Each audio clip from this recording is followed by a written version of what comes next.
कुछ शूट करना चाहता था। आज तो इस अघोरी बाबा का इंटरव्यू लेकर किसी अच्छे से चैनल को भेज ही दूंगा। यार मुझे तो ये अघोरी बहुत ही खतरनाक लगते हैं, तू हमें मरवा कर ही रहेगा।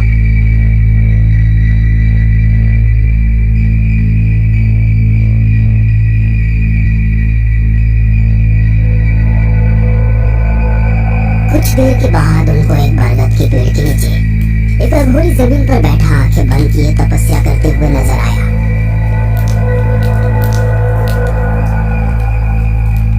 वो लोग उसके करीब जाकर रुक गए और चुपचाप उसको देखने लगे। अरे कौन है ये अंकल? सुनकर बाकी सब डर गए और वो कार्तिक को चुप करते इससे पहले ही अघोरी ने आंखें खोली। वो उन चारों को गुस्से भरी सुर्ख निगाहों से देखने लगा। मूर्खों, तुम लोगों ने बोलकर मेरी तपस्या भंग कर दी। ये सुनकर वो सभी डर गए। बाबा हमें माफ कर दीजिए प्लीज। अंकल हमारा आपको डिस्टर्ब करने का कोई इरादा नहीं था। एक एक करके सभी ने उससे माफी मांगी, लेकिन अघोरी शांत न हुआ। फिर वहाँ उसी के जैसे दिखने वाले और 5 अघोरी आए। तब उनका भी डर के मारे गला सूखने लगा। 5 के हाथ में एक खतरनाक तेज धार चाकू था। कौन है ये लोग और आपने अपनी तपस्या क्यों रोक दी? हमारे पास ज्यादा वक्त नहीं है। इन्होंने मेरी तपस्या भंग की है, अब आगे का काम यही लोग करेंगे। सुनते ही उसमें से 4 अघोरियों ने उन चारों की गर्दन पर चाकू रख दिए। बाबा बाबा प्लीज हमें छोड़ दीजिए, हमसे गलती हो गई। गलती की है तो सजा भी जरूर मिलेगी। कहकर अघोरी ने अपने पास रखी एक काली गुड़िया को उठाया और उस पर कुछ मंत्र पढ़कर बोला, जो बात मैं तुमको बता रहा हूँ उसको ध्यान से सुनो। तुम लोगों में से 2 को हमारा ये काम करना है और जब तक दोनों वापस नहीं आएंगे बाकी के 2 यही हमारी गिरफ्त में रहेंगे। यहाँ से 200 कदम की दूरी पर एक कब्रिस्तान है। उस कब्रिस्तान के अंदर जाकर जिस कब्र के पास मेरे जैसा अघोरी बैठा नजर आए, ये गुड़िया जाकर उसको दिखानी है और उसके बाद वो जहाँ कहेगा वहाँ उस गुड़िया को लेकर गाड़ देना। उसके तुरंत बाद वापस आना है, फिर तुम चारों यहाँ से जा सकते हो। सुनकर चारों ही डर गए थे, लेकिन फिर उनके पास उनकी बात मानने के अलावा दूसरा कोई ऑप्शन भी नहीं था। इसलिए नितेश और पिया ने वो काम करने का फैसला किया और कार्तिक और मनीषा को उन्हीं के पास छोड़ दिया। नितेश ने वो गुड़िया अघोरी से ले ली। उसकी गर्दन पर किसी लड़की के बाल बंधे थे। फिर वो पिया के साथ उसके बताए हुए डायरेक्शन में आगे बढ़ गया। अब हवाएं काफी तेज तेज चलने लगी थी और अंधेरे में रास्ता देखना भी मुश्किल हो रहा था। तभी नितेश को एक जोरों की ठोकर लगी, जिससे वो गिर गया और गुड़िया उसके हाथ से छूट गई। उसने खड़े होकर वापस गुड़िया उठाई, लेकिन अब गुड़िया की गर्दन पर लिपटे हुए बाल हवा के साथ उड़ चुके थे। ये देखकर उन दोनों के होश उड़ गए। अब हम क्या करेंगे? इस पर जो बाल बंधे थे वो तो हवा में उड़ गए और वो अघोरी देखेगा तो क्या जवाब देंगे? ये तो अब उसके पास पहुंचकर ही पता चलेगा। मुझे तो वैसे भी ये लोग बड़े खतरनाक लग रहे हैं। कहकर दोनों फिर से आगे बढ़ने लगे।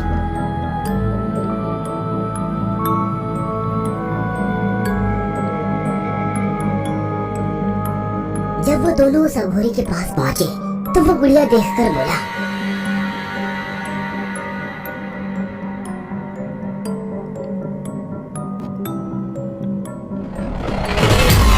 इस गुड़िया की गर्दन पर बाल होने चाहिए।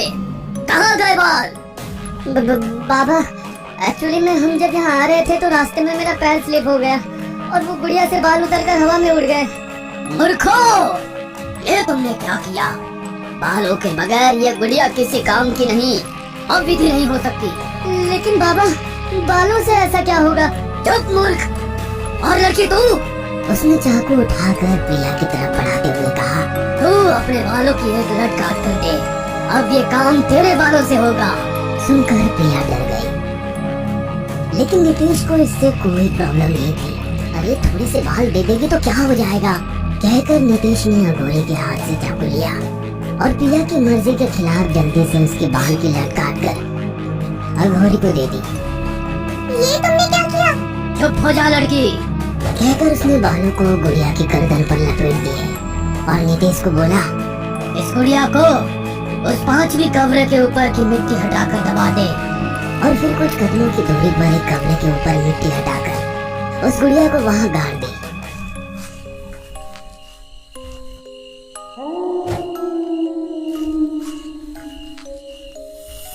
फिर वो अपने साथ प्रिया को लिए वापस उन अघोरियों के पास पहुंचा। उन अघोरियों ने एक साथ मिलकर एक मंत्र पढ़ा और फिर उन चारों को वहां से भेज दिया।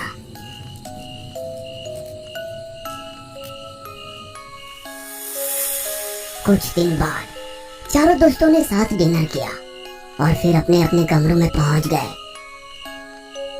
मनीषा का अभी भी सोने का मन नहीं था, इसलिए वो गार्डन में जाकर झूले पर बैठ गई।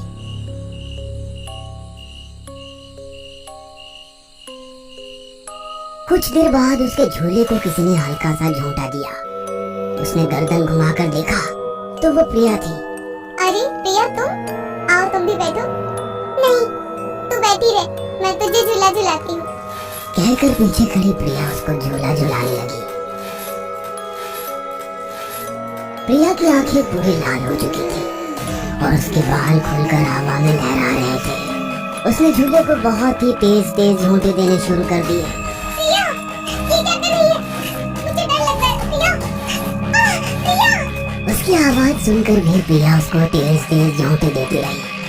अब झूला बहुत ऊंचाई तक जा रहा था और मनीषा को बहुत डर लग रहा था। प्रिया, प्रिया रोक, रोक इस झूले को प्रिया। वो चिल्लाती रही, लेकिन प्रिया जोर जोर से हंसते हुए उसको झुलाती रही।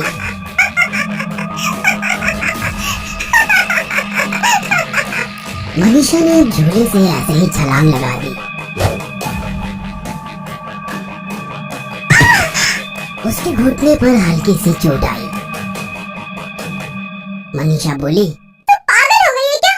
सुनकर प्रिया उसको गुस्से से घूरने लगी। प्रिया की लाल चमकती आंखों को देखकर वो बेहद डर गई और उसके मुंह से चीख निकल पड़ी।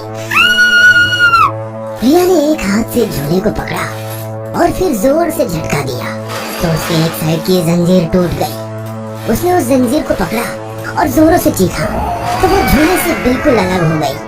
अब वो मनीषा की तरफ बढ़ने लगी।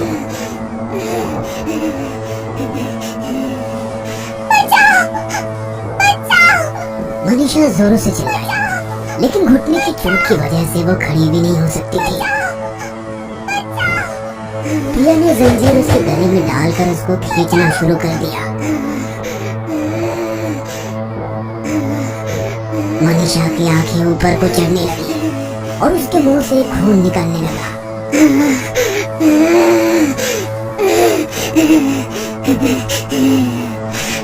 प्रिया भयानक आवाज करते हुए उसका गला घोट रही थी। कुछ ही मिनटों में मनीषा का दम निकल गया और उसकी मौत हो गई। अंदर सो रहे कार्तिक और नितेश को इस बारे में कुछ भी पता नहीं था। महादेव जय हो। नितेश और कार्तिक के कानों में यह आवाज गूंजी तो दोनों अपने कमरे से निकलकर हॉल में पहुंचे। उन्होंने देखा कि प्रिया सामने दीवार को खरोच रही है। प्रिया, ये तुम क्या कर रही हो? सुनकर प्रिया ने झटके से उन दोनों की तरफ देखा। उसकी लाल चमकती आंखें और तेज धार नाखून देखकर दोनों के रोंगटे खड़े हो गए। प्रिया ने उठकर सोफे को पकड़ा और एक ही झटके से भयंकर आवाज करते हुए उसको ऊपर उठा लिया। फिर उसने सोफा उन दोनों की तरफ फेंक कर मारा, लेकिन वो दोनों तेजी से हट गए और सोफा दीवार से जा टकराया। फिर अगले ही पल प्रिया ने टेबल उठाई और कार्तिक के ऊपर दे दी। कार्तिक के कंधे पर चोट आई और वो जमीन पर गिर पड़ा। प्रिया उसके सीने पर बैठ गई और फिर उसने 2 बार तेज नाखूनों से उसके चेहरे पर हमला किया। उसके बाद वो सीधा नितेश पर झपटी। उसने जैसे ही नितेश की गर्दन पकड़ी, उसकी टी शर्ट के अंदर लगा क्रॉस का लॉकेट बाहर आया जिसको देखकर वो चिल्लाते हुए पीछे हट गई। अर्कादेव को खून चाहिए। उसके कानों में यह स्वर गूंजा और उसने टेबल पर रखा चाकू उठाया और तेजी से बाहर की तरफ भाग गई। नितेश ने सहारा देकर कार्तिक को खड़ा किया और फिर दोनों बाहर पहुंचे।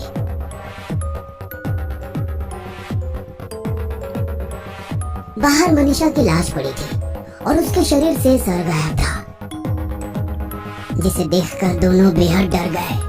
ये सब जरूर उन अघोरियों की वजह से हो रहा है। मुझे लगता है ये प्रिया भी वहीं गई है। हमें उसको बचाना है तो हमें वहीं जाना पड़ेगा। ये फैसला कर दोनों वहाँ से निकल गए। जब वो कब्रिस्तान पहुँचे तो देखा कि वही अघोरी बाबा जमीन पर कुंड के सामने बैठा है। दूसरी तरफ प्रिया बैठी हुई है। वो अघोरी मंत्र पढ़ रहा था और प्रिया उसके सामने बेसुध बैठी हुई थी।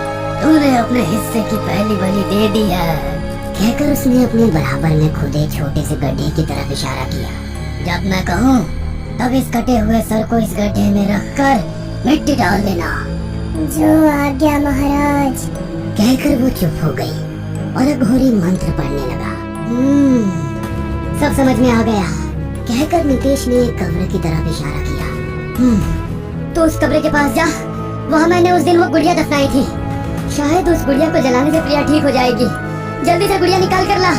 इतने में मैं अघोरी पर नजर रखता हूँ। ठीक है, कहकर कार्तिक आगे बढ़ गया और नितेश उन दोनों पर नजर रखने लगा। जैसे ही नितेश ने कब्र के पास पहुंचकर ऊपर से मिट्टी हटाई, अघोरी को पता चल गया और उसने आंखें खोली। मूर्ख, क्या कर रहा है? उसको खत्म कर दो, जल्दी जाओ। सुनकर प्रिया खड़ी हुई और कार्तिक की तरफ बढ़ने लगी।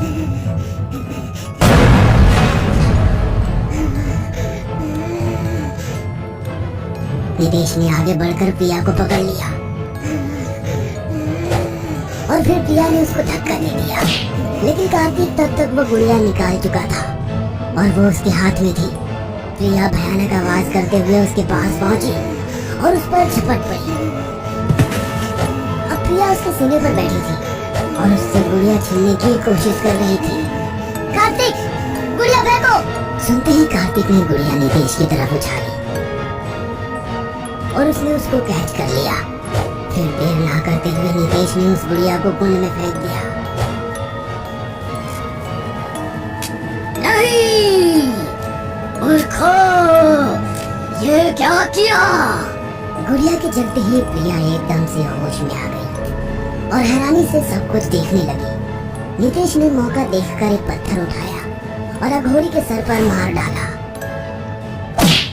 अघोरी जमीन पर गिर गया और उसके सर से खून आने लगा।